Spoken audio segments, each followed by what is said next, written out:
Bien, ya estamos grabando.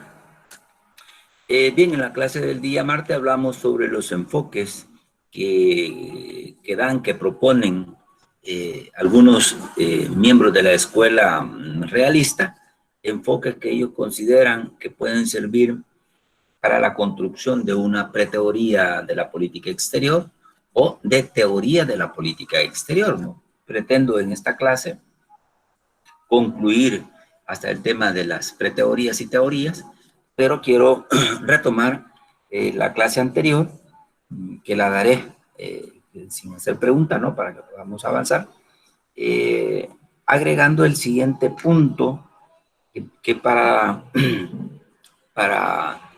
estos autores de la teoría realista es importante, ¿no? Y es el punto que ellos le llaman eh, la capacidad de controlar al mundo por distintas formas, ¿no? Ya antes, en el enfoque número 4, hablé sobre un marco regulatorio internacional, el cual tiene por objetivo, digamos, incluir a todos los países que se adapten, que se integren a estos marcos regulatorios, y que el objetivo de incorporarlos a ese marco regulatorio es hacer países homogéneamente iguales en tanto a su forma de hacer políticamente, no estoy hablando económicamente, políticamente, ¿no? Es prácticamente lo que yo llamo un sometimiento, ¿no? De países potencia hacia otros países, sean o no potencia, pero que si quieren estar en ese marco de juego, tendrán que pertenecer a ese marco regulatorio. Este era el punto número 4. Dentro de esto yo decía que China y Rusia, ¿no? Si querían participar de todo este comercio internacional, tenía que, tenían que aceptar las reglas del juego de lo que es la Organización Mundial del Comercio, ¿no? Antes se llamaba GATT, se transformó, amplió, pero además fue mucho más estricta con sus modelos económicos, ¿no? Con sus modelos económicos, con sus libertades económicas, ¿no? Comerciales, y también, digamos, con la apertura comercial, lo cual, digamos, países como Rusia y China eran eminentemente cerrados, ¿no? Entonces, hoy, si quieren participar de eso, ellos tienen que abrir y su mercado, una estrategia para, digamos, invadir estas economías, estos comercios, ¿no? Y desde ahí, desde este marco regulatorio, incidir en estos países y también modificar su estructura y saber qué es lo que hacía. Bien, entonces China tenía que firmar el marco regulatorio de la Organización Mundial de Comercio, someterse a esos sistemas de controles que tiene la Organización Mundial del Comercio, ¿no? Revisar que no hayan dumping de producción, revisar inclusive que todos los trabajadores se sometan a las reglas y sean respetados los derechos laborales, ¿no? Respetar derechos humanos. Obviamente, no es que todo eso se ha cumplido, porque como son países potencias, en este caso China, en este caso la Unión Soviética, tampoco no es que se dejan someter, ¿verdad? Y que van a hacer todo lo que estos países les digan, o lo van a hacer, van a cumplir todo este marco regulatorio cuando ellos lo consideren que lo deben de cumplir, porque así lo han decidido ellos, y esa es su soberanía, ¿no? Y su ego, o por ser país potencia, que no va a permitir que otros países les digan, digamos, cómo hacerlo, ¿no? Ese sometimiento, digamos, al cual se prestó Rusia, ¿no? Después de la caída del muro de Berlín, fue un acto para mí bastante bochornoso, ¿no? Que una potencia tan grande se haya dejado someter y que se haya dejado guiar, digamos, hasta pedir asesorías, ¿no? Al presidente George Bush padre, ¿no? Sobre cómo hacer y cómo identificar otro país, tanto lo hizo Gorbachev como Boris Yeltsin, ¿no? Hasta que llegó Putin y le puso un alto, ¿no? Y es lo que ahora es, pero sin estar sometido a ninguna potencia. Eso es propio de otra potencia, ¿verdad? No es el caso de otros países que de una u otra forma nos conducen por donde ellos quieran. Así es con todos los países débiles. El quinto punto, ¿no? Es esta forma de controlar como un instrumento ¿no? Ellos le llaman vínculos de acercamiento con otros países, ¿no? Esos vínculos no es más que el concepto de cooperación, al cual nosotros hemos estudiado en relaciones internacionales, la cooperación como un método, un instrumento de dominación. Obviamente tiene sus propias discusiones, ¿no? Hasta dónde sí y hasta dónde no. Pero cuando a uno le dan una cooperación para que hagan lo que otro quiere, significa que es un método de control, ¿verdad? Es un método de dominación. Hacer lo que vos decís y el sistema de cooperación va a permanecer en el futuro, ¿no? A esto los realistas le llaman vínculos, lo que nos llamamos cooperación. Estos vínculos pueden ser donaciones, ¿no? Con donaciones a la deuda. Estos vínculos pueden ser fortalecer las relaciones comerciales. Estos vínculos pueden ser préstamos. Este vínculo pueden ser cooperar en áreas necesarias tecnológicas para el otro país. Las asesorías en algunas formas de producción que son estratégicas para un país determinado y que este país potencia o este país grande, como le quieran llamar, tiene esos conocimientos, esas técnicas con las cuales, digamos, podría aportar a ese tipo de producción, ¿verdad? A ese tipo de producción. Entonces, estos vínculos, cuando hablamos de estos vínculos, es la cooperación, y cuando hablamos de vínculos o de cooperación, nos referimos a la cooperación en todos sus matices, ¿no? Que aunque digamos comercio, y lo podríamos ver que ahí no hay cooperación, porque lo que tenemos es que un país vende y el otro compra, ¿no? Se le llama también cooperación porque los gobiernos de ese país, las personas encargadas de la política exterior de ese país, ofrecen dentro de sus relaciones externas comerciales darle una apertura a este país, cualquiera, ¿no? Puede ser El Salvador, darle una apertura como para comprometerse a comprar, por ejemplo, una cantidad más grande de café. Fíjense, esto también es cooperación o son vínculos, como para comprometerse a comprar una cantidad más grande de azúcar, ¿no? Cacao, ¿no? O una propuesta que haga el país, ¿no? Sobre un nuevo producto que quiera producir y que no lo produce porque le hace falta, digamos, un cliente, un comprador, ¿no?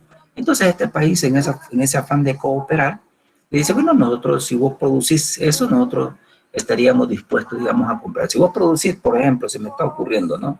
Más miel de abeja que tenga esta característica, yo me comprometo a comprarte toda la producción. Y esto en términos económicos se ve, digamos, como una gran oportunidad, ¿verdad? Como una gran oportunidad. Estos son los famosos vínculos que proponen la escuela realista, que tiene como objetivo, ¿no? Acercarse al país, controlar al otro país y dominar, digamos, en alguna medida al otro país. Para realizar esto, no siempre lo proponen hacerlo y solos, no tanto, digamos, lo que es el punto número 4, lo que sería el marco regulatorio, como este punto, ¿no? De los vínculos, sino que generalmente el sistema se apoya en sus países más destacados, Estados Unidos, la Unión Europea, Japón, Canadá. Sí, dígame, Hamilton. Hamilton, Buenos días, Lick. Una consulta. Estamos hablando en cuanto a esos vínculos como cooperación, pero también incluye los tratados de libre comercio, en el sentido de que, por ejemplo, los tratados que tenemos con Estados Unidos, que hasta cierto punto, bueno, ellos absorben cierto porcentaje de nuestros comercios, pero nos obligan en cierto punto a atender a ciertas agendas con tal de mantener un comercio como tal. No sé si podría incluirse también en estos vínculos que se menciona. Gracias, Hamilton. Por supuesto, por supuesto. Cuando hablamos de vínculo, acuérdate que todos estos temas nosotros los hemos estudiado como cooperación, vean. Es la cooperación un sistema de dominación, es la cooperación un sistema democrático internacional para potenciar el desarrollo de los países, es la cooperación una alternativa, de cualquier forma que lo hayamos estudiado, ¿no? Según el nombre que le haya puesto el profesor a la clase y según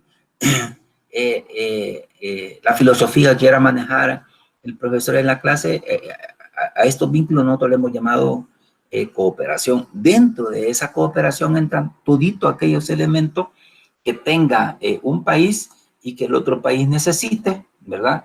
Que el otro país necesite y que buscan la forma de acercamiento entre los dos para poder determinar en qué áreas quieren cooperación.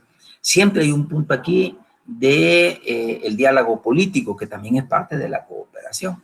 En este concepto del diálogo político están lo que una de las partes va a pedir, generalmente anda más en el tema de fortalecer la democracia, el sistema de valores, la institucionalidad del país, la división del país, etcétera, ¿no? Y ¿cómo se llama? Ese diálogo político que se deja agendado para cada, póngale, 2, 3 años, vea, dentro de como un acuerdo entre los países, tiene también como objetivo revisar qué otras áreas económicas o de otro tipo tecnológica este país va a necesitar, pero también qué otros puntos necesita el país donante que nuestros países respondan a ellos, y ahí lo van a solicitar. El diálogo político es un acercamiento permanente. Ahora bien, su pregunta, ¿son los tratados de libre comercio una forma de cooperación? Sí, sí. ¿Y es un instrumento de dominación? También sí, ¿no? ¿Es un vínculo de esto? Sí, también sí. Prácticamente los tratados de libre comercio, yo lo quería exponer en los puntos que vienen posterior, ¿no? Pero prácticamente los tratados de libre comercio no lo han sido una solución al problema. Nuestro problema es de producción. Nuestro problema es que si no producimos, no tenemos que venderle. Más allá, si nos compra un país más pequeño como Israel, que nos compre un país tan grandote como Estados Unidos o China. Si no tenemos que producir, es que no vamos a tener mucha diversidad de productos, ¿no? Pero sí, los tratados de libre comercio, especialmente cuando uno los solicita, ¿no? Que no queremos sentir que Costa Rica tiene, que Guatemala tiene, que México tiene. Entonces nosotros tenemos que tener un tratado de libre comercio con ese país grandote, llámese Estados Unidos, Alemania, Reino Unido, para sentirnos igual competidores. Eso no nos da ninguna posibilidad de ser competidores si no entramos, digamos, a la matriz de la producción, si no entramos al cambio de la producción. Hamilton, ¿me quedó claro? Sí, muchas gracias.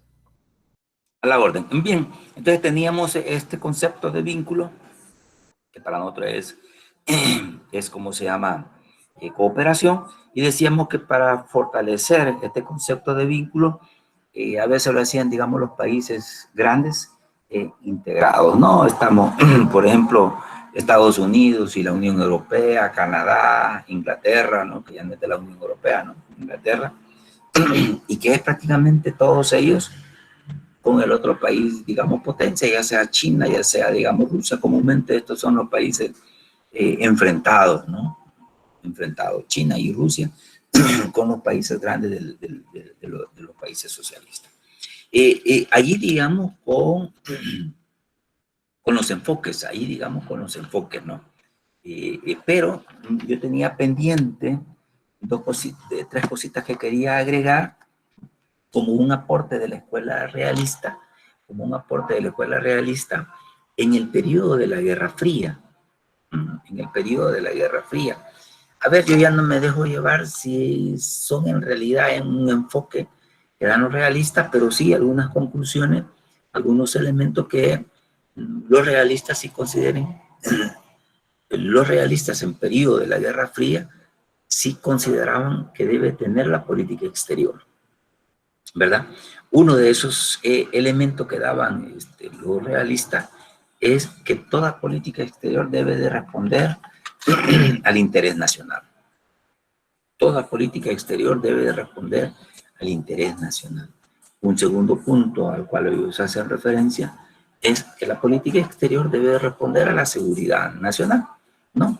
Y este primer elemento del interés, pues sí, es un enfoque más desarrollado por esta corriente en estos periodos.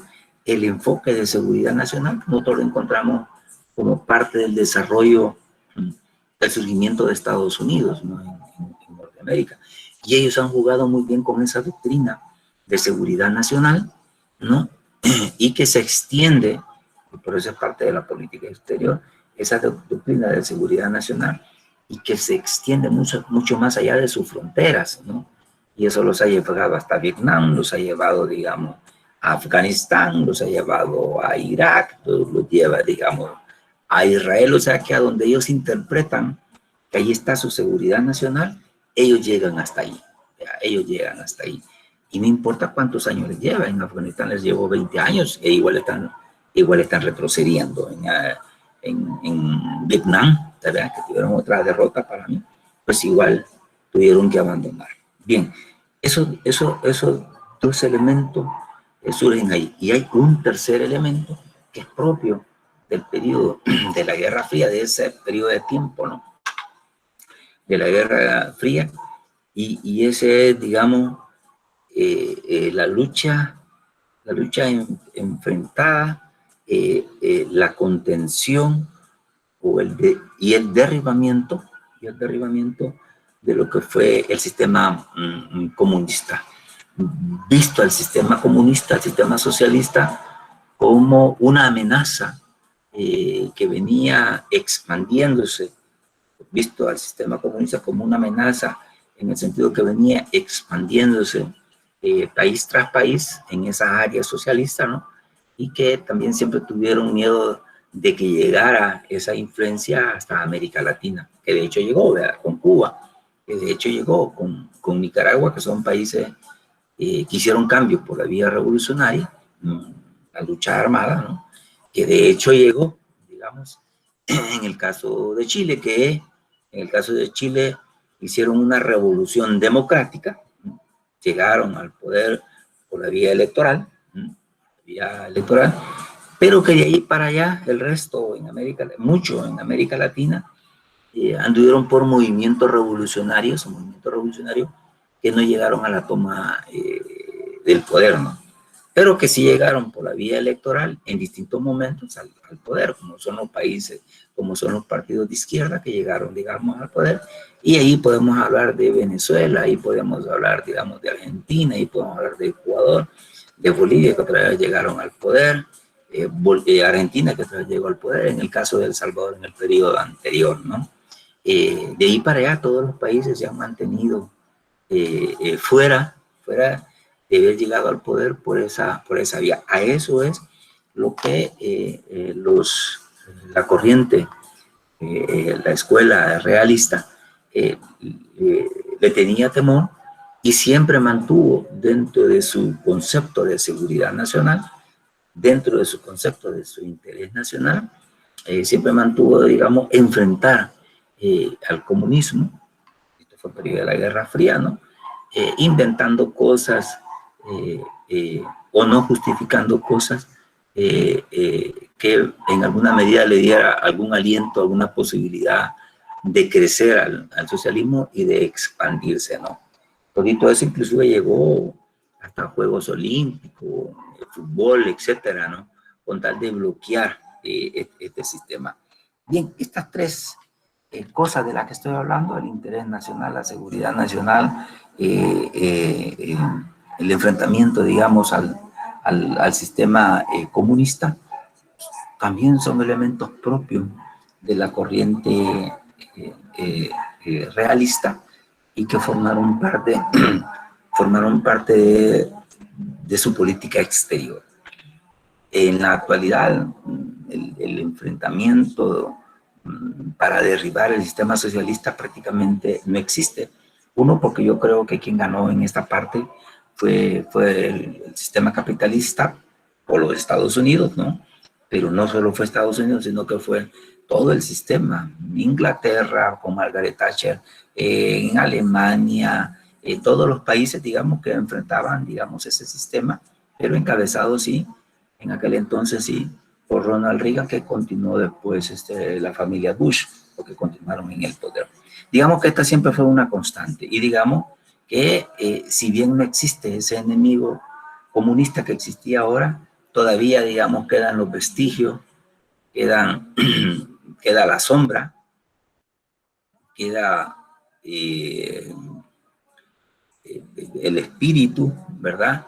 De esos vestigios encarnados en Rusia, y también, digamos, en China. Creo que China ha tenido otra forma, o Estados Unidos se acercó a China, y así como los Estados Unidos apoyaron a los talibanes, ¿no?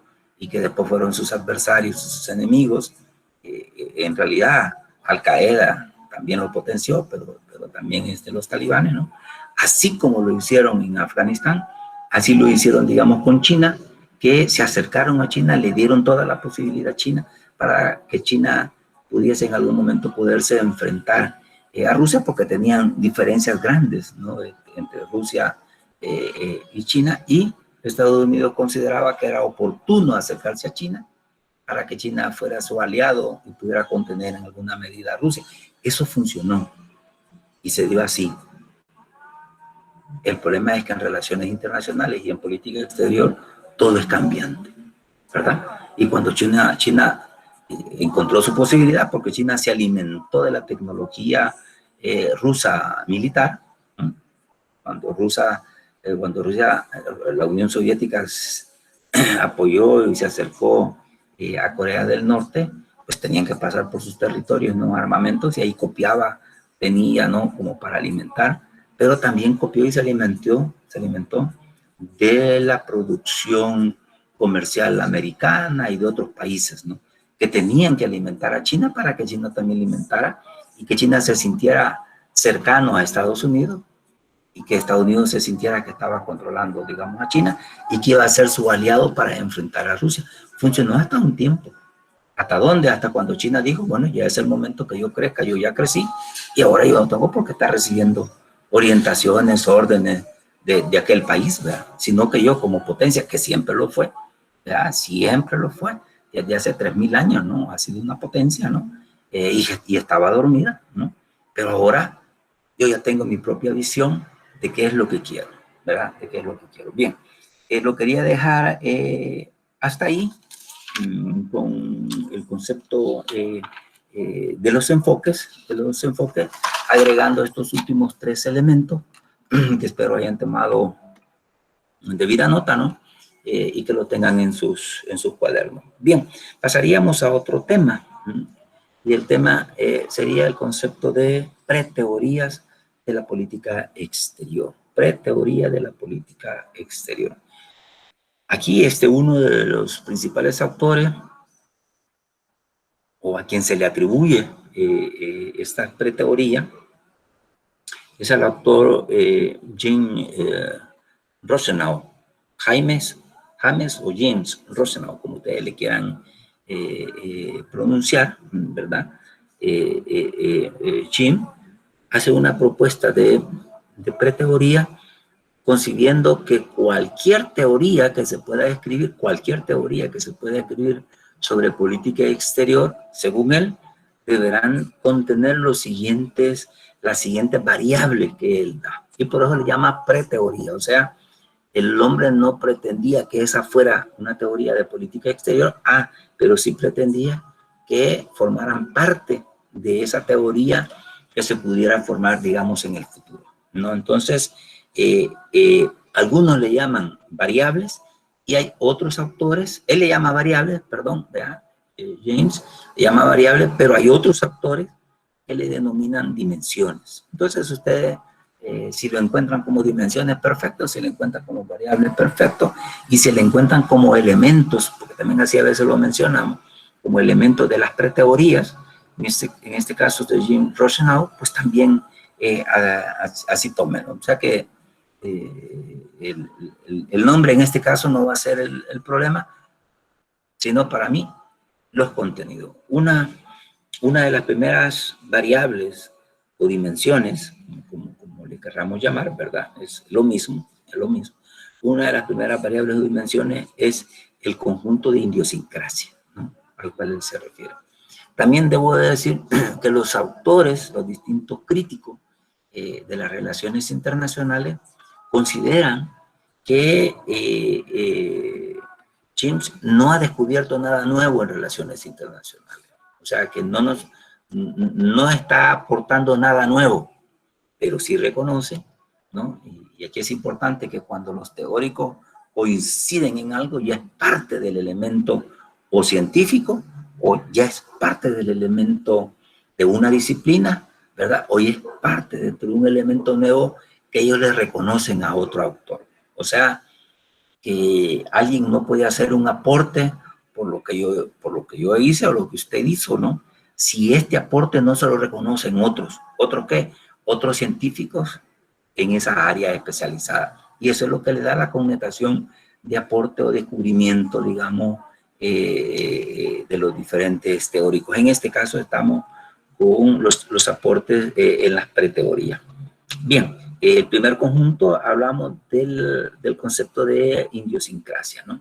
Ya sabemos, son aquellas características que tiene un país, las diversas características, ¿no?, que tiene un país que, fíjense bien, que deberán recoger sus líderes como para representar a ese país. Prácticamente no pueden existir un líder, llámele presidente, ¿verdad?, o canciller, que también podría estar en esta función, un líder que esté divorciado de esas condiciones, de esas características propias de ese país. Debe ser más complejo, por ejemplo, en casos donde los países son tan inmensos y tienen tantas expresiones raciales, digámoslo así, tantas expresiones étnicas, ¿no? Donde ese líder o esos líderes, deben hacer un esfuerzo por recoger cuáles son, digamos, ya no la idiosincrasia, sino las idiosincrasias de ese pueblo, ¿no? Digamos, Afganistán es un ejemplo, ¿no? Pregunta uno, ¿respondieron ante los líderes anteriores, ¿no? Los líderes anteriores afganos, presidentes, etcétera, ¿no? A las distintas idiosincrasias de ese país? Una pregunta, ¿no? Pregunta dos, ¿van a responder los talibanes, que va a ser el gobierno que ya está en función en Afganistán? ¿Van a responder los talibanes a la idiosincrasia a las idiosincrasias de ese país? Ahí tenemos otra segunda pregunta. Habrá que entender que en Afganistán hay varias etnias y que también tenemos, además de etnias, ¿no?, que es el origen de donde nacieron, también tenemos religiones distintas, ¿verdad? Hay chiitas y hay sunitas, que es lo que lo vuelve, digamos, mucho más complejo, ¿no? Y ese ha sido el enfrentamiento entre un avance y otro en Afganistán.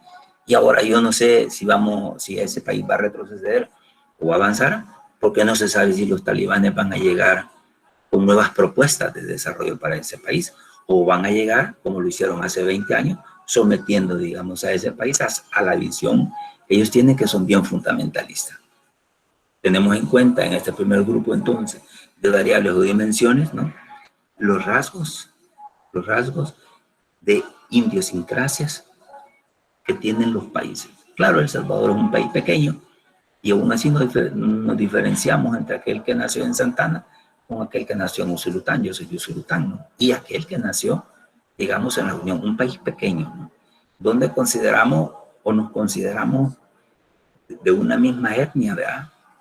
Pero ojo, porque ahora ya en El Salvador tenemos varias religiones, que eso no era propio para los años 1900, 1950, 1960, 1970, pero que ahora, en este año que estamos, 2021, ¿no?, y que en las últimas 2 décadas, 3 décadas, hemos visto el afloramiento de otras religiones. No estoy diciendo que esa va a ser una causa de conflicto. Lo que estoy diciendo de que la idiosincrasia de El Salvador también puede cambiar en el futuro, ¿verdad? Estoy hablando solo desde el enfoque religioso. Pero hay otros países que son sus etnias, sus razas, ¿verdad? Sus creencias, su cultura, que quieren verlas representadas en ese país. Ahí tenemos un elemento. Los dirigentes deben rescatar, deben de responder a toda esta amalgama de intereses y de deseo de representar, digamos, y a su pueblo, ¿no? Punto 2, otra variable, ¿no? Tiene que ver con la representación, el cargo y la representación que tienen los diplomáticos fundamentalmente en el exterior. El diplomático, el funcionario en el exterior representa al Estado que lo ha enviado, ¿verdad? O sea que él ahí debe de despojarse de su concepto de ingeniero, de doctor, de millonario, de banquero, porque de todo eso encontramos en el exterior, y no me estoy refiriendo al salvadoreño, en general, al representante del Estado, como para representar, para que cuando se vuelve representante del Estado, sea cual sea el cargo que ocupe, llamémoslo embajador, debe de pensar como el presidente, ¿no? Hablando del presidente de México, el presidente de cualquier presidente, ¿no? Debe de pensar como su presidente porque lo está representando, ¿no? A ver, no se puede poner a criticar al presidente cuando está representando al presidente. No se puede divorciar, ¿no? Y eso no solo va, digamos, para el primer representante del Estado, que es el embajador. Ya no es el cónsul y no son los demás, es el embajador. Pero esto no queda, esta responsabilidad no es exclusivamente del embajador, sino que de todo el personal de la embajada y de todo el personal del consulado. Hay una discusión de si los cónsules son diplomáticos o no, ¿verdad? Y yo creo que eso es irrelevante, no es importante para esta clase, sino que el único representante del Estado es el embajador. Pero el cónsul también hace su tarea fuera de El Salvador, pero además su secretaria, pero además, digamos, el vicecónsul, pero además, digamos, la primera secretaria, el consejero, pues, etcétera, ¿verdad? Toditos estos, indistintamente del rango que tengan, ¿no? Pero es de mayor responsabilidad para el embajador, ¿verdad? Indistintamente del rango que tengan, deberán responder al interés del Estado que representan. Deberán representar al gobierno, deberán representar al presidente piense bien lo difícil, pensando de la misma forma que piensa el presidente. ¿No? El presidente no puede echar un discurso y que se mofa el siguiente día. Cuando el presidente hace un discurso, el embajador debe ir a estudiar el discurso para repetir casi que ese discurso y justificar lo que ha dicho, y además, ¿no? Tanto él como el cónsul y todos los miembros del servicio exterior, ¿verdad? Todos los miembros del servicio exterior. Pero se espera también que todos estos representantes, indistintamente cuál sea su cargo, mantengan una conducta, una conducta decorosa, y aquí, vea, que sean capaces de guardar aquella información más íntima, más secreta del Estado, ¿no? Del Estado. Hay ciertos temas, ya uno sabe cuáles son, que uno no debe manejar, y menos en público, ¿verdad? Y cuando digo no debe manejar, cuando conversa con sus colegas embajadores, con sus colegas cónsules, con sus colegas secretarios, ¿no? Es ahí donde afloran, digamos, un poco más, y la sinceridad. Hay temas que uno debe decir, ese tema no lo puedo tocar, ¿verdad? Porque nos han prohibido. Y con eso terminamos la conversación y la discusión, ¿no? Entonces, todos estos miembros que van al exterior deben de mantener su cargo, respetando, digamos, el sentimiento, el sentir del interés nacional, y respetando la ideología del presidente, respetando el pensar del presidente, y es más, compartir el pensar del presidente. No es otra la función, sino esa. Mantener en secretidad los logros, los temas importantes que son privados, que son secretos del Estado, pensar como piensa el presidente, decir lo que dice el presidente y justificar lo que dice el presidente. ¿Verdad? Bien compleja esa parte, especialmente cuando hay mucho personal en el exterior, ¿no?, que no coincide con el gobierno. Me estoy refiriendo en cualquier época antes pasada, ¿no? Y me estoy refiriendo para cualquier país en el mundo, no me estoy refiriendo, digamos, al nuestro, ¿no? Especialmente, ¿no?, cuando son de otro partido político, de otra ideología, y que ahora tienen que escuchar lo que dice el presidente y defender lo que dice el presidente, ¿verdad? Hay muchos que, mire, calladito, porque no están de acuerdo, ¿verdad? Pero siguen trabajando, digamos, en esa condición. ¿Es complejo en este caso para el país? Estoy hablando ya de El Salvador, sí, porque nosotros no tenemos una formación diplomática, ¿verdad?, que la lleve la Cancillería, no la tenemos. Nosotros incluimos dentro de nuestro bolsón de trabajadores en el exterior todo aquel que se acerca y que tiene esa afinidad con el presidente, con el canciller o la canciller en este caso. No estoy hablando de siempre, no estoy hablando de ahora. Todo aquel que tiene una afinidad, algún conecte, ¿no?, prácticamente llega a ocupar esos cargos, y eso no es lo terrible es que no pasan por ningún proceso de orientación que sea consciente, ¿no? Dan 3, 4, 5 horas, alguien les maneja un discurso y siguen, ¿no?, para su país. Y más ahora, estoy hablando ya más de este gobierno, donde tenemos nosotros representantes en el exterior de salvadoreños, porque son salvadoreños, pero que se fueron con 4, 5, 6, 7 años de edad, ¿no? Ahora tienen 4 y 40 años de edad, y estos ya están representando, digamos, a El Salvador. O sea, no han vivido, no conocen la cultura, cuesta identificarse con la cultura, ¿no? Pero por la apertura que ha dado, digamos, este gobierno, pues nos están representando sin haber hecho aquí un proceso largo de estudio. De ahí digo, porque yo he dado inducción, y lo que acaso uno da son 2, 3 horas y salen, ¿verdad? Y salen. Entonces, esa no, digamos, no es la forma prudente. No sé cómo lo hacen otros países, sé que lo hacen un poco más ordenado, y que la formación diplomática va creciendo, digamos, permanentemente entre la Cancillería y el exterior. La Cancillería, consulado, la Cancillería, embajada, la Cancillería, otra vez consulado. Entonces hacen una carrera larga. Eso todavía no lo tiene El Salvador, porque se mandan, digamos, aquellos elementos cercanos, digamos, al gobierno, al presidente, canciller o la canciller. Vamos al punto número 3, ¿no? Dentro de las preteorías, que son los aspectos, digamos, de gubernamental. Eso agarra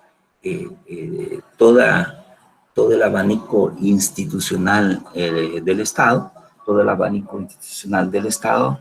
donde son variables, a ver, que pueden facilitar la toma de decisiones. Esto es un elemento nuevo que estamos hablando, toma de decisiones, un elemento que puede facilitar la toma de decisiones, o puede ser un elemento que puede limitar u obstaculizar la toma de decisiones de la política exterior, ¿no?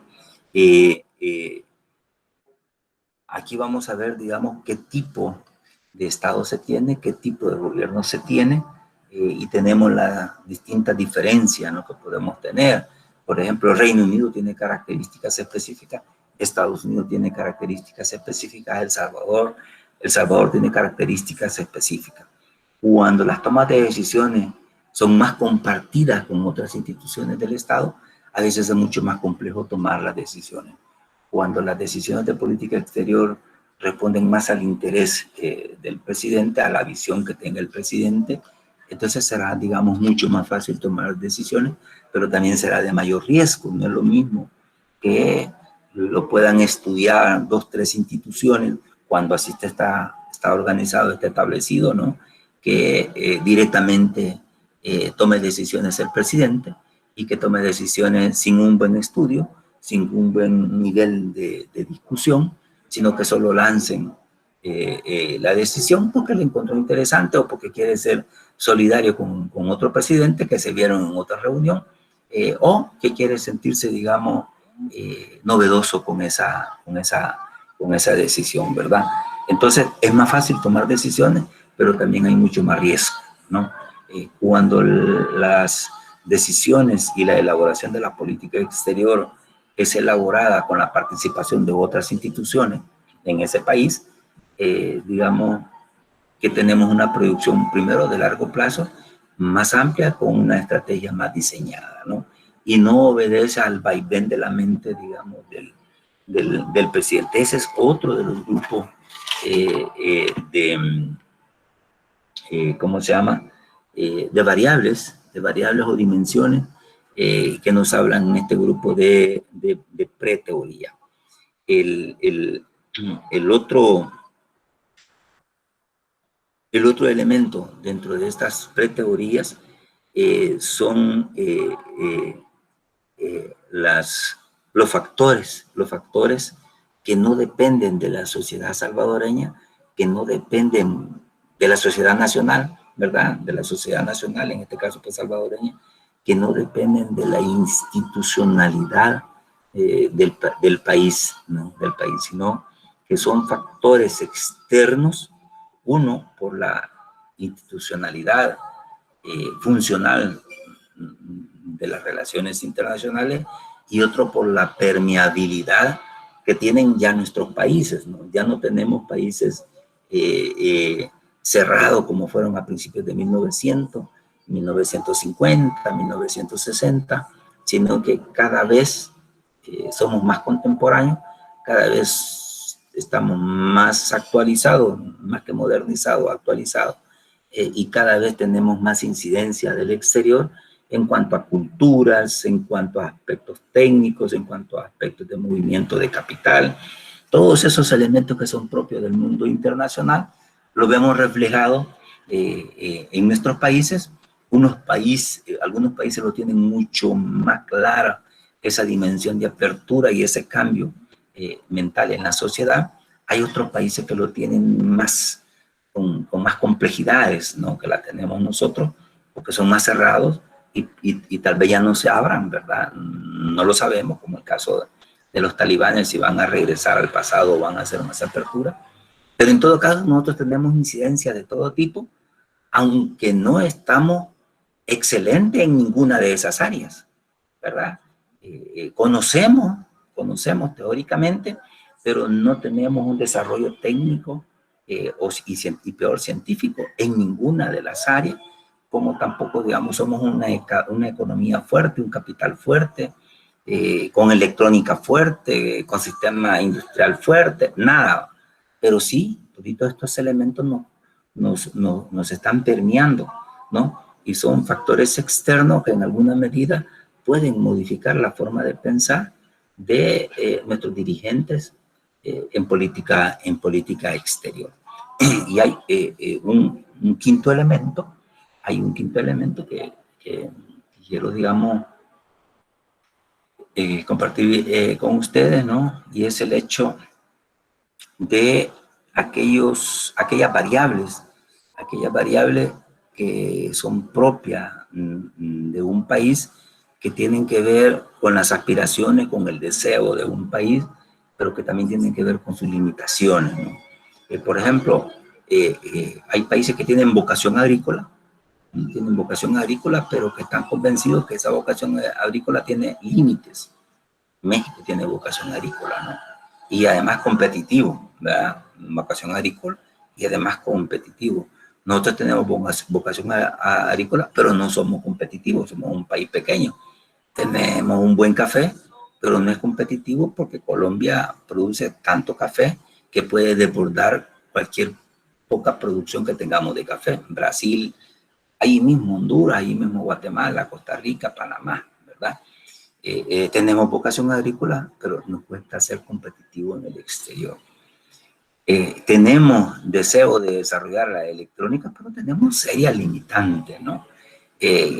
Nos gustaría estar en un ranking alto en desarrollo industrial, pero apenas estamos dando algunos pasos, abriéndonos brechas, digamos, en este tema industrial. Sabemos que lo que más nos puede dar es el área de servicio, integrarnos a esas áreas de servicio internacional, y se están haciendo grandes esfuerzos con los call centers, ¿verdad? Pero sabemos que ese tipo de servicio se van a las empresas y ahí termina, y no nos da nada más que nuestros jóvenes pues hayan profundizado más en el dominio de otros idiomas, ¿verdad? Porque ahora ya no solo es inglés, hay francés y alemán, y, bueno, y español inclusive, ¿no? Bien, entonces este quinto elemento de variables, ¿no?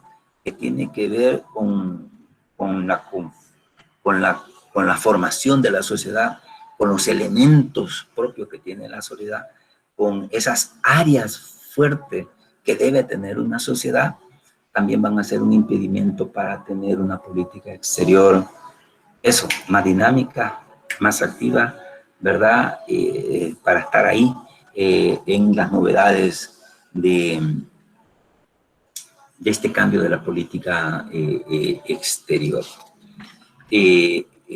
Seguimos, hemos estado con lo que son las preteorías, y ahora entremos con lo que podría ser, digamos, las teorías. Fíjense que, bien que digo, lo que podría ser. ¿Por qué? Porque los teóricos todavía no aterrizan, ¿verdad? Todavía yo, acuérdense que yo leo, pues no soy un científico, un teórico de escribir, ¿verdad? No aterrizan, digamos, hasta dónde la política exterior puede ser, digamos, una cátedra independiente, puede ser una ciencia independiente, ¿no? Pero alegra saber, digamos, que entre los mismos teóricos hay coincidencias en tanto a decir, creemos que ya la política exterior está llegando a algunas teorías, y aunque tienen sus grandes diferencias sobre esas teorías, sí coinciden que esas ya pueden ser, digamos, teorías de la política exterior. Hay un autor, James Fiaron, ¿no? James Fiaron, quien se atreve a dar una teoría del concepto de la teoría de política exterior. Suena así, ¿verdad? Se atreve a dar una teoría del concepto de la teoría de política exterior. Me encontré interesante, ¿no? Pero él dice lo siguiente, a ver, leo. La política exterior es una teoría fundamentada en las razones sobre las cuales los estados particulares formulan sus políticas exteriores, específicas o particulares, diseñadas para un momento del mismo tipo. Fíjense bien cerrado, bien apretado, ¿no? El concepto muy poco deja a la imaginación, pero leyendo por aquí, leyendo por allá, uno llega a la conclusión, ¿no? De que cada política exterior es específica para cada país, para cada estado, ¿no? Y por eso los mismos autores en esta clase que yo he venido dando dicen, es difícil verla como una ciencia, como una teoría, porque no es algo repetitivo, sino que cada estado, cada gobierno va a realizar su política exterior de acuerdo a la visión que ellos tengan y de acuerdo, digamos, a las condiciones de su país. Yo les decía en clases anteriores que aunque sea el mismo partido en el gobierno, el Partido Arena tuvo 20 años, el FMLN tuvo 10 años de gobierno, aquí estamos iniciando un nuevo gobierno. Pero en el caso de Arena, ¿no? Que tuvieron 4 periodos, cada presidente hizo cosas distintas en política exterior. ¿Por qué? Porque aún siendo del mismo partido, porque cada presidente pensaba distinto al anterior.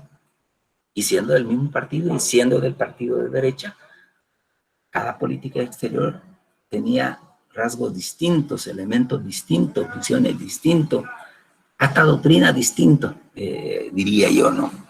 Después llegó el gobierno del FMLN, no se diferenció mucho del otro, pero sí tenía, digamos, un poco de criterio, tenía criterio distinto. Una de ellos es abrir relaciones políticas y diplomáticas con los países de enfoque comunista o socialista, y ahí Cuba, Vietnam, bueno, etcétera, ¿no? Pero y el resto era prácticamente un refrito de lo que había dejado Arena, ¿no? Llegó el Sánchez Serén y prácticamente, ¿no?, repite lo mismo, porque había sido parte del gobierno anterior, ¿verdad? Con poca creatividad, pues entonces, ¿no? El canciller sigue siendo el mismo, ¿no? El canciller Martínez. Y hubo muy poco nuevo, ¿no? Al final nos deja, digamos, con esa vinculación a China, al final, faltando 6 meses, ¿no?, para terminar, lo cual pudo haber hecho desde que llegó, así como lo hizo Mauricio Funes, lo pudo haber hecho desde que llegó. Quizás hubiéramos tenido una política exterior con China de mucho más dinámica, de trabajarla más, sino que al final, cuando viene el otro gobierno, que es este que tenemos, donde no estaban de acuerdo con China, ¿no?, además, donde no sabían qué hacer porque ya se había ido Taiwán y del país, no podíamos tener relaciones con los dos países, ¿no? Pero que eso, digamos, dejó en un stand-by esa parte, ¿no?, que no se sabía qué hacer.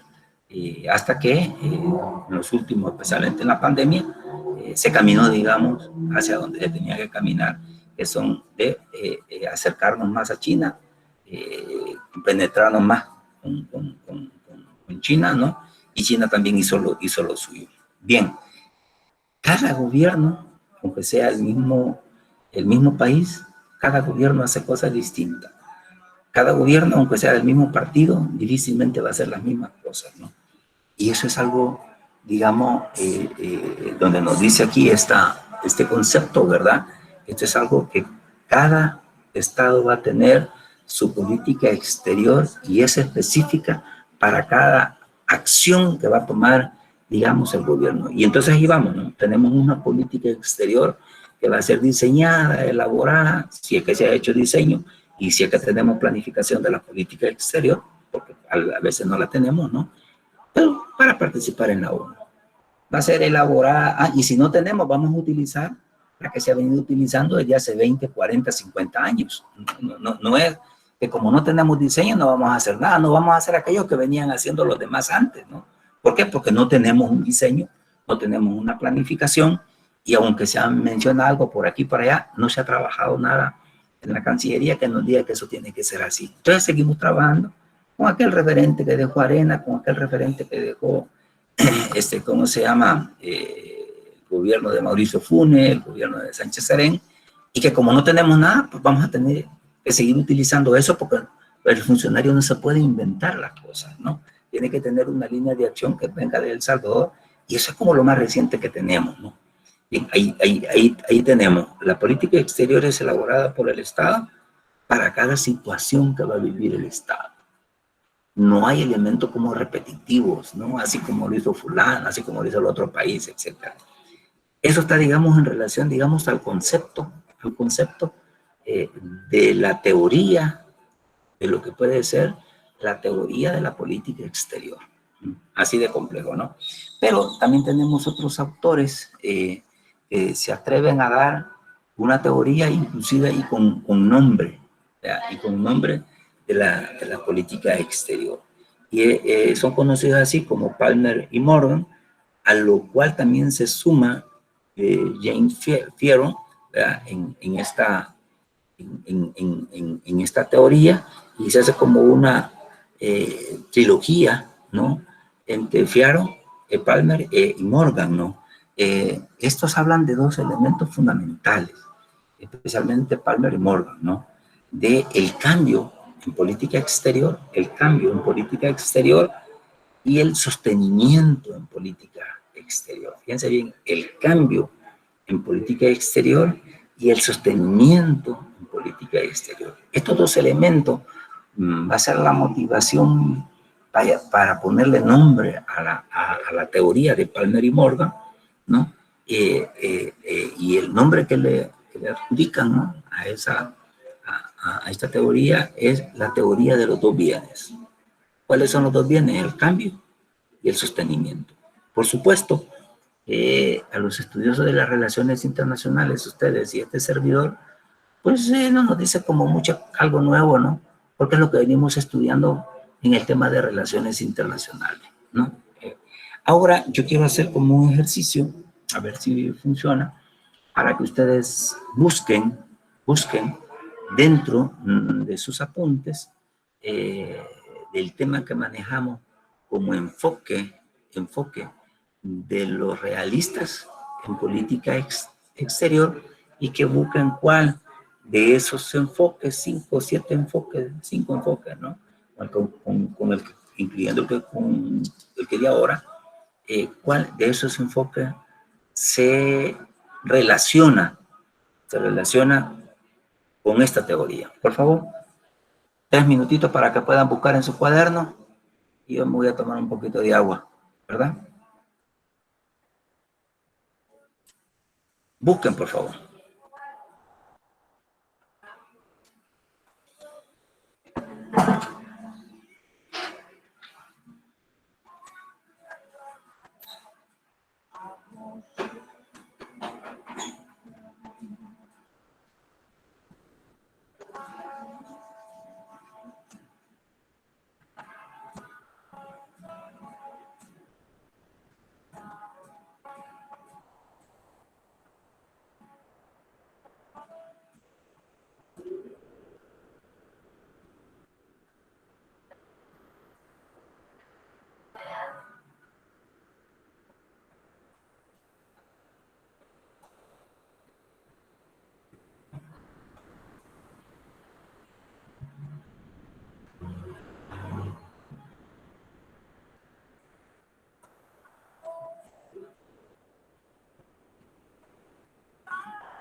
Bien, ¿cómo estamos? ¿Tenemos alguien que quiera participar, que quiera hacer esta introducción?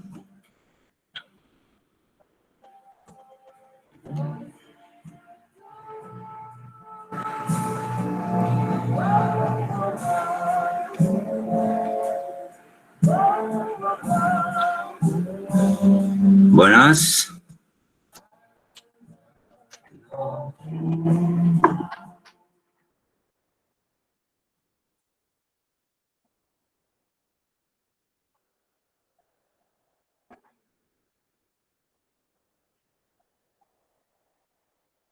¿Quién quiere participar?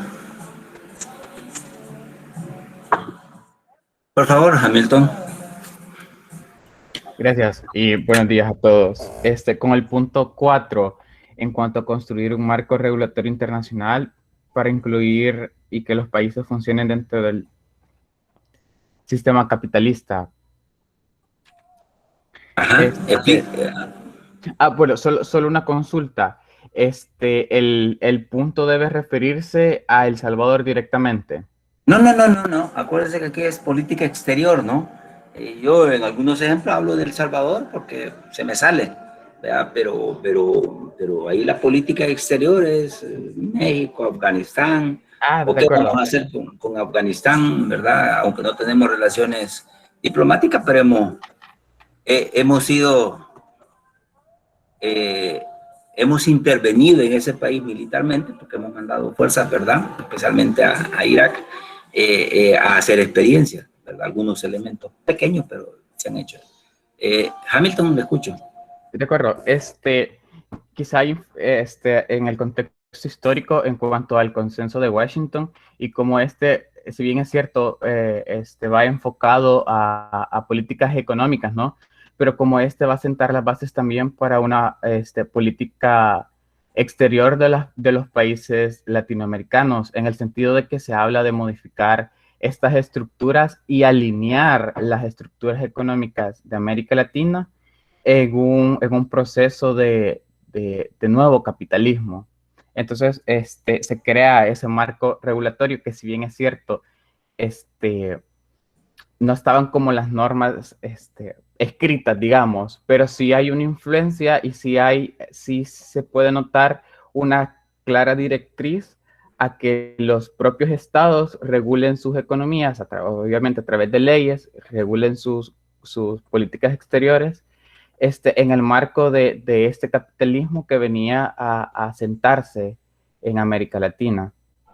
Y quizá con el punto 5 también mencionar los vínculos de acercamientos con otros países, que es lo que hemos venido hablando en este día.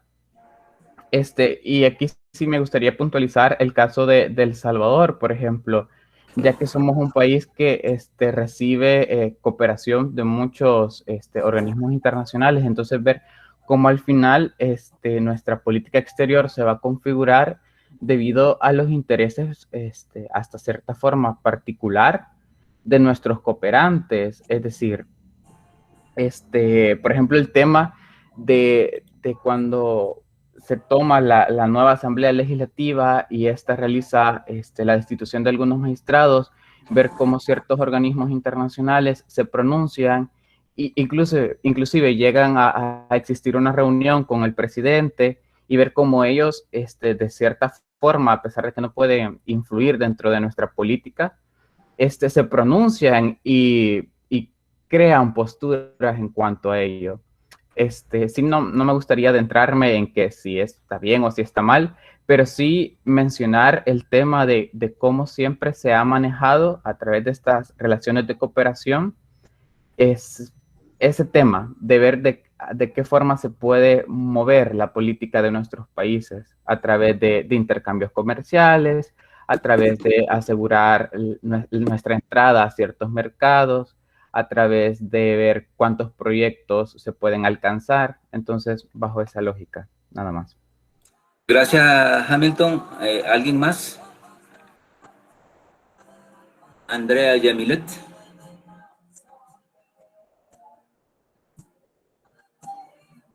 No, licenciado, por el momento paso. Perfecto, bien, vamos a hacer una pausa grande, no vamos a terminar la clase, solo vamos a hacer una pausa.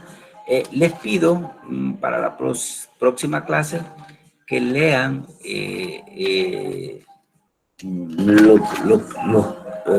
la clase anterior, la clase del día martes, ¿no? Acaba la clase del día martes. Grupo 2, sí, la clase del día martes, leanla. Respecto a los enfoques que les dicté y también les iba, digamos, explicando. ¿Por qué? Porque lo vamos a retomar para la próxima clase, día lunes, sí, perdón. Merci, gracias. El día lunes, revísenla. Vamos a seguir trabajando con esos enfoques. Recuerdo, ¿verdad? Cuando les di los enfoques decíamos que la corriente realista decía que no tenían listos, elaborados ellos una teoría de política exterior, pero que tenían algunos enfoques o elementos, pero enfoques que se deberían de tomar en cuenta en una teoría o preteoría de la política exterior. Entonces, lo que quiero es que revisemos juntos esos enfoques, vayan a leerlos, revisen otra vez la grabación, pero si los tienen escritos, no hay como que que se puedan perder. Y bueno, y lo que no entendieron, con gusto lo vuelvo a explicar, ¿no? Pero que podamos hacer una relación de esos enfoques con las propuestas de teoría, que ya di una, y las que vienen, digamos, en la siguiente clase. Entonces, no se me vayan porque les quiero proponer algo de que me dicen por acá que nunca veo. Yo le comenté a Jennifer. Sí, Jennifer, gracias. El día lunes me dice Jennifer. Perfecto. Miren, no sé si con ustedes hablaba la vez pasada, que estoy proponiendo que leamos este texto. Se llama Revoluciones Inevitables, ¿no? El actor es Walter Lafever, ahí cuesta ver, ¿no? El actor es Walter Lafever. Vamos a leerlo todos, ¿no? Y seguro va a formar parte de la evaluación formativa, y si nos ponemos de acuerdo puede ir funcionarnos y hasta para la evaluación sumativa. Vamos a verlo un poco después. Este libro hay muy pocos en El Salvador. A ver si no me cuelgan a la facultad. Está en la UCA, ¿no? No pasa como cuando alguien está en una entrevista en Canal 2 que no puede hablar del Canal 12, ¿verdad? Pero bueno, este libro está en la UCA. Creo que hay 1 o 2 ejemplares, no hay mucho. Lo tenemos también en nuestra biblioteca de la Facultad de Derecho. Hay 2 ejemplares hasta el día lunes. No sé si alguien lo ha pedido, entonces ya no habría ninguno, ¿no? Porque la gente se lo lleva hasta por un mes, 15 días, ¿no? ¿Cuál es la buena noticia? La buena noticia es que, por eso me estoy atreviendo ya a proponerlo, que en las fotocopiadoras de la universidad, las que están a la entrada, ahí hay un joven que ya lleva trabajando prácticamente toda la pandemia, porque siempre que he ido a la universidad él tiene abierto, aunque solo un pedacito, solo para que vean que está trabajando, ¿no? Y él, yo hablé con él, ahí dejé, digamos, un libro. Él tiene también servicio a domicilio, ¿no? Ya con eso nos evitamos de que nos digan que no podemos andar en la calle, y, etcétera, ¿no? Bien, algunos van a los partidos de fútbol, otros van a la playa y otros van a discoteca, etcétera. Pero, digo yo, tiene servicio a domicilio, entonces sí nos puede servir, ¿verdad? Yo ahí dejé el libro, ¿no? Para que se organicen. Y yo pienso que podemos hacer una reunión con los representantes de curso, más los representantes de los subgrupos. No sé si lo consideran pertinente que lo hagamos la próxima clase, que es el día lunes.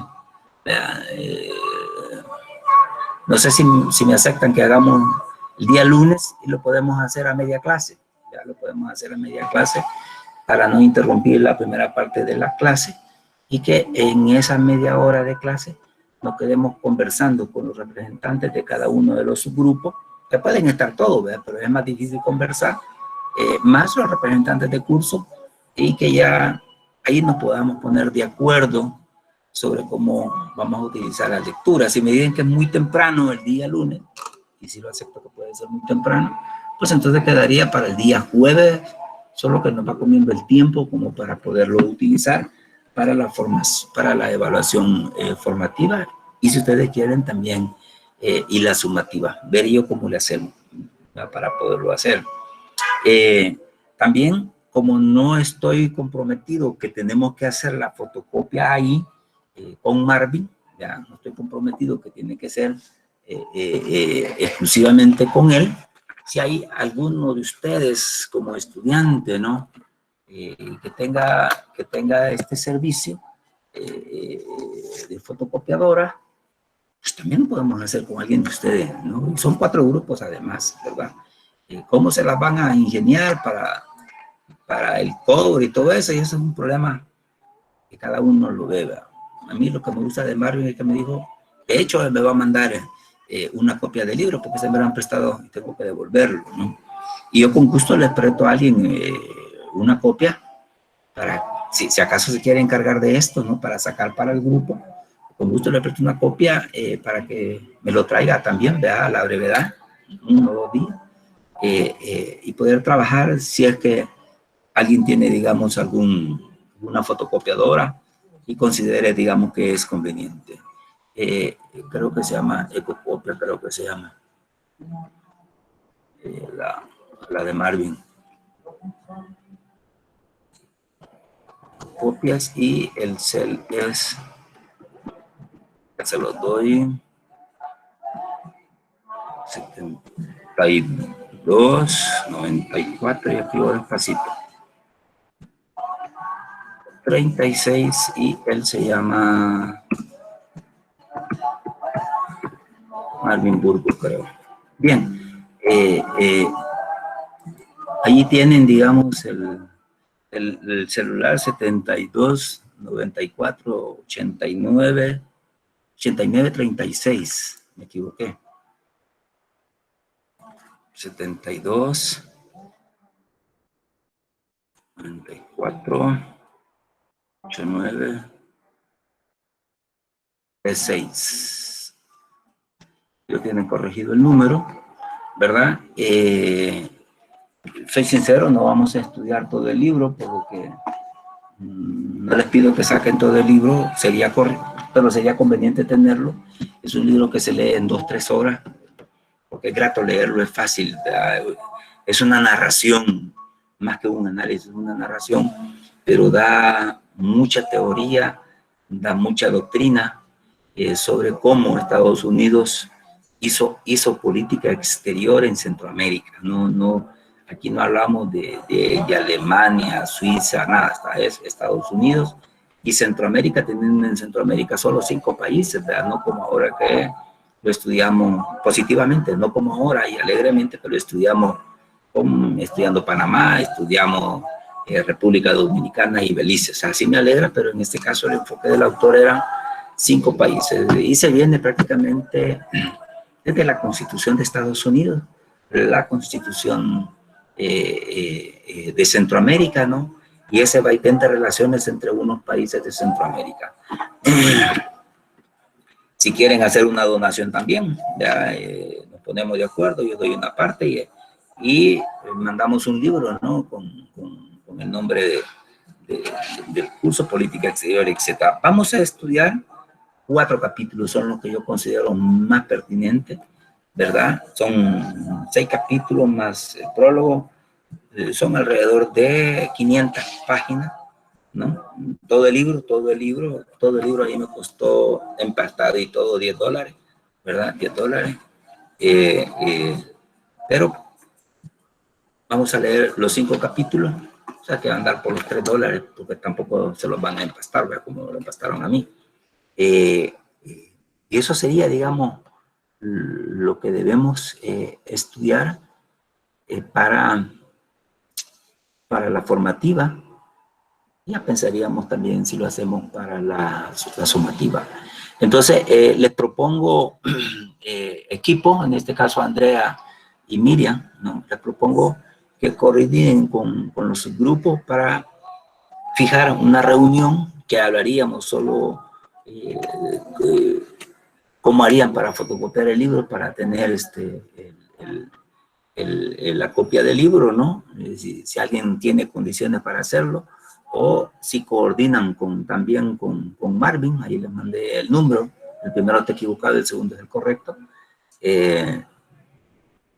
Si creen que para el lunes es muy temprano, pues lo dejamos para el jueves, pero mientras más pronto tengan el libro en sus manos, más pronto lo van a poder leer, porque ya vamos a caer en periodo de la nota formativa y en periodo de la sumativa, y yo doy unos 10 días, 15 libros para que puedan leer el libro despacio y que podamos hacer algún análisis, y de eso podría salir la nota formativa.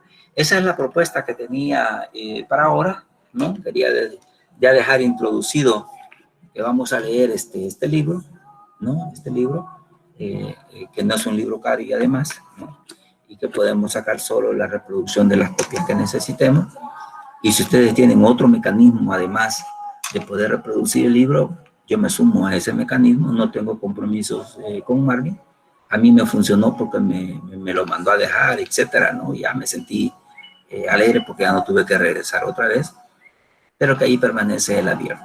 Así que piensen en qué alternativas tienen para poder tener la copia, a ver si todos la podemos tener, porque algunos que viven fuera de San Salvador, he pensado en eso, pero pues también no puedo detener el conocimiento, ¿verdad? Sino que debo de ser, proponer lo que es importante y buscar mecanismos de entre todos para que todos estemos leyendo parte de este libro.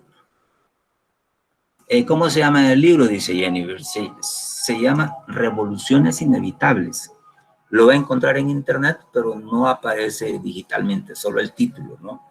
Y el autor es Walter Lafever, ¿verdad? Walter Lafever, ¿no?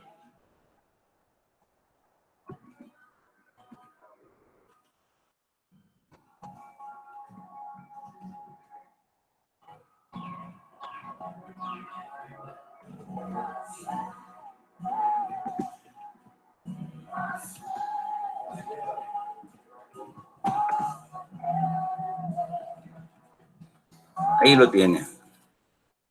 Sí, es correcto.